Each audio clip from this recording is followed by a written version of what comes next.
Hey guys, hope you're having a good day. So today we're going to go through the carb only on this mower. It's a Briggs 775EX series engine, and it's on a Husqvarna HU775H. Might be on other units, might not be, but I'm not going to do a whole video on this mower because it's kind of just way too far gone, as is evident from the missing gas cap, so you can kind of guess what the rest of it looks like. But I figured I'll get this thing running, see if it has a good engine, and go through the carb and show you guys that entire process. Okay, first step is to remove the air box or air filter. We're going to remove the top cover on the box first. And of course that's dirty. And then we have to remove these two bolts, and they're 5/16 head.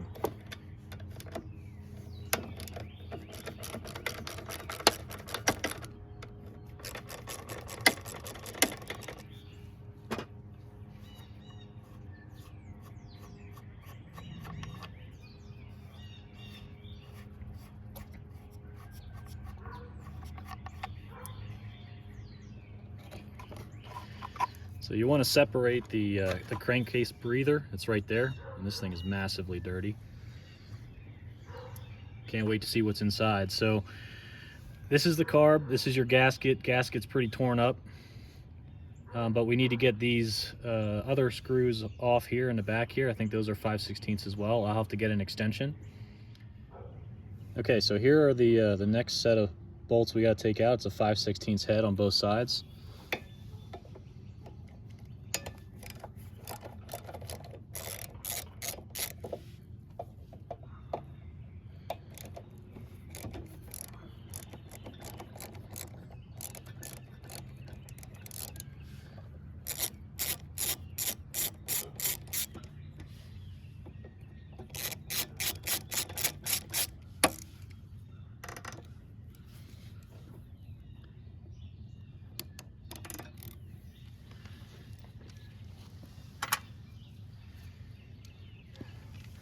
Okay, so now we're loose.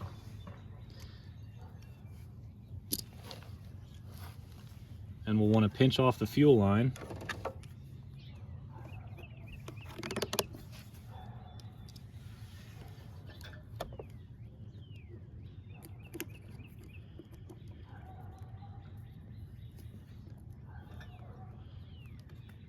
And pull that off the carb. And you want to be careful not to split the line. That'll be a bad day.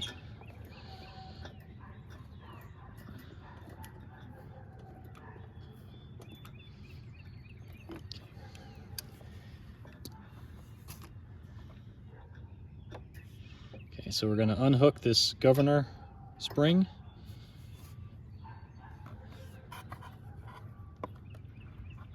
There's one that goes to the back of the engine there that we need to tilt the carb to get it off. Oh, it's a hook. Tilt it the other way, slide that off. And then this one's a Z-bend, so we'll tilt that forward and slide that off there. So now we're ready to open this up and clean it. Okay, so I blew this thing off the best I could with some compressed air. It's still really dirty, but you want to make sure you don't introduce any new dirt, because there's most likely dirt inside this bowl.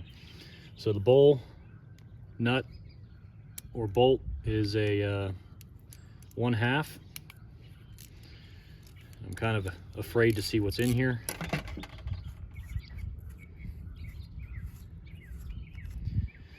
I have a feeling it'll need a date with the ultrasonic. Oh, not that bad.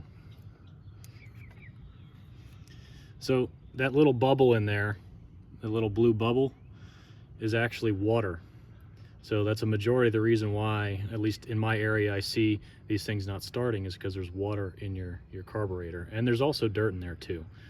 So we'll get this thing emptied out, and we'll move to cleaning it. Okay, I went and got a clean rag here to help us out. So first thing is the main jet. This is the bowl nut and the main jet. And you want to make sure that the holes in either side of here and the top are clear. The way I typically do that is with some torch tip cleaners. You've got a variety of sizes here. I usually pick a small one like that and run that through and make sure there's no dirt in there. I don't know if you can see that go the whole way through or not.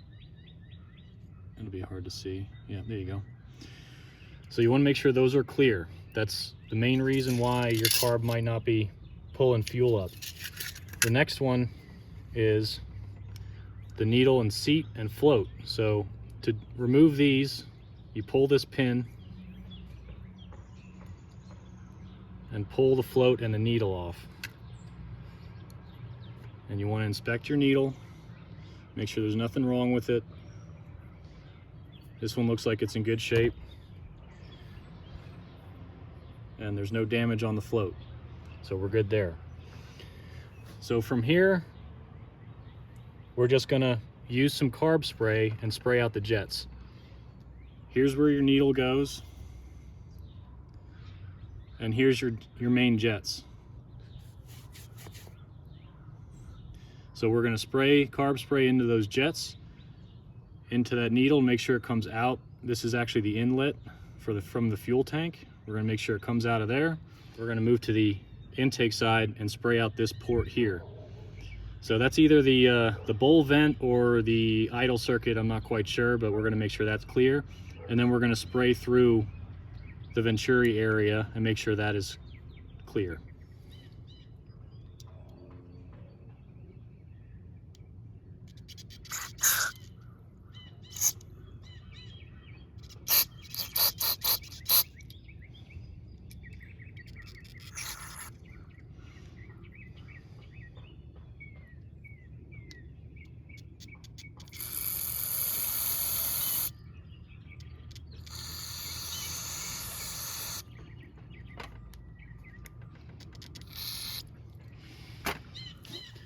Okay, so the carb body's clean, the pin's clean. Spray off the needle quick. Spray off the float.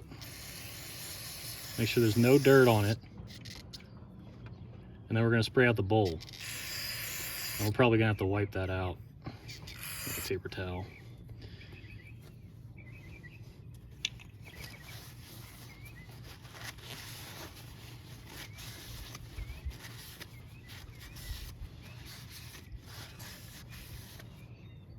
Nice and clean.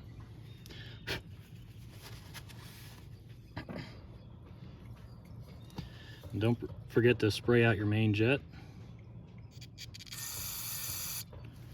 It's good. Okay, now we're ready to put it back together. Now to put it back together, I usually do the needle and float first. So this little tab here is meant to hold the needle in, so you slip the needle pin through there and then drop it in. And then you put this pivot pin in.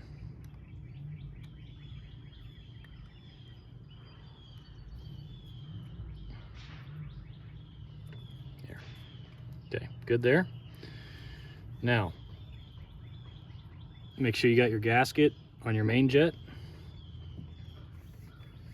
And I got dirt on the float doing that, so spray that off. Okay. Bowl. Nut.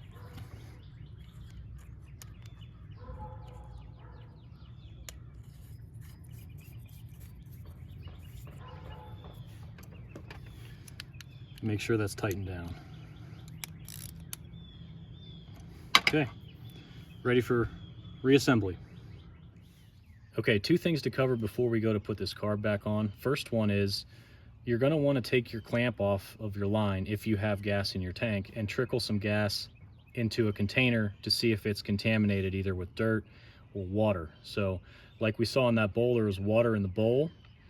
So there's most likely water inside this tank. I know this tank's empty though, because there's no gas cap on and everything evaporated out. But that's just something to double check before you put the carb back on, because if you just put water from your tank back into the carb, you're going to be back at square one. The second one is this material that Briggs uses, for whatever reason, when it comes in contact with gas, it swells up. And it's supposed to fit right here as the intake gasket between the carb and the head. And right now, because it came in contact with gas, it's too big to actually fit in the groove it's supposed to. So it's not ruined, you just have to wait for it to return to its normal size, and that takes a little bit of time. So I have to wait to do that, to put the carb on, and we'll get this put in this groove, and we'll go from there. About 10 minutes later, and it's back to a workable size. So let's get this thing put back on. Let's get the, I think this is the choke Z-bend put on. And then the governor.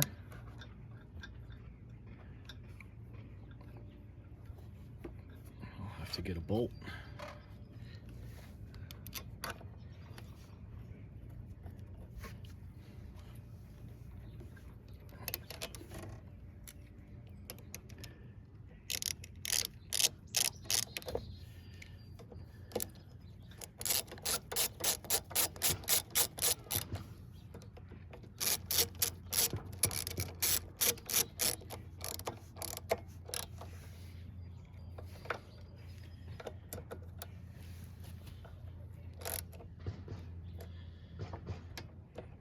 You want to make sure these are tight. You can slide your fuel line back on, release your clamp. I usually squeeze the fuel line where the clamp was sitting so it returns to size. And move your barb clamp back into place.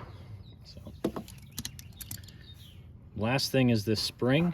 Probably need needle nose for that.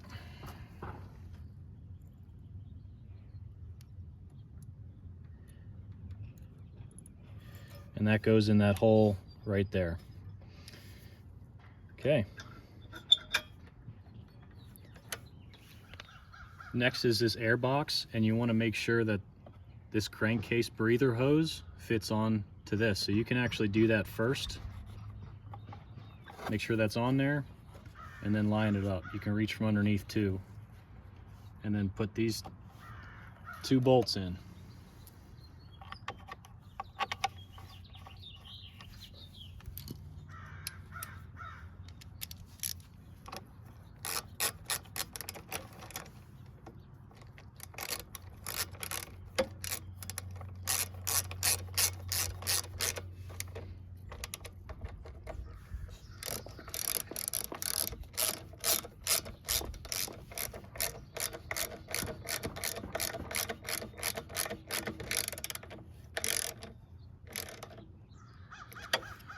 Again, you want to make sure these are tight. It'll be an air leak if you don't have them tight.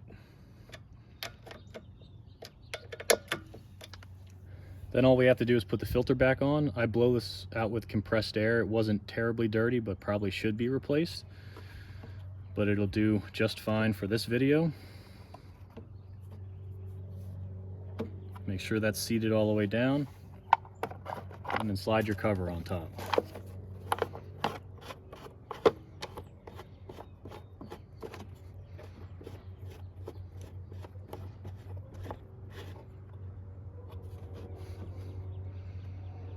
Okay, that's it. So I'm gonna put some gas in here and we're gonna see how we did. It should start up just fine.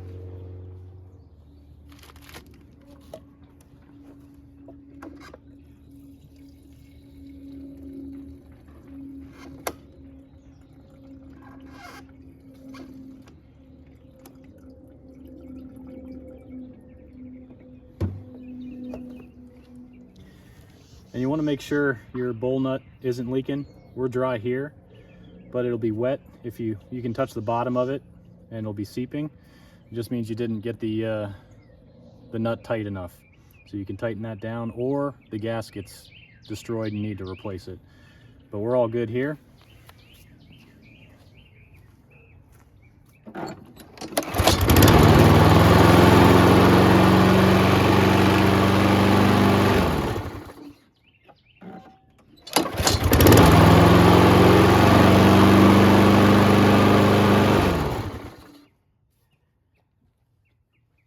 Runs good in first pull.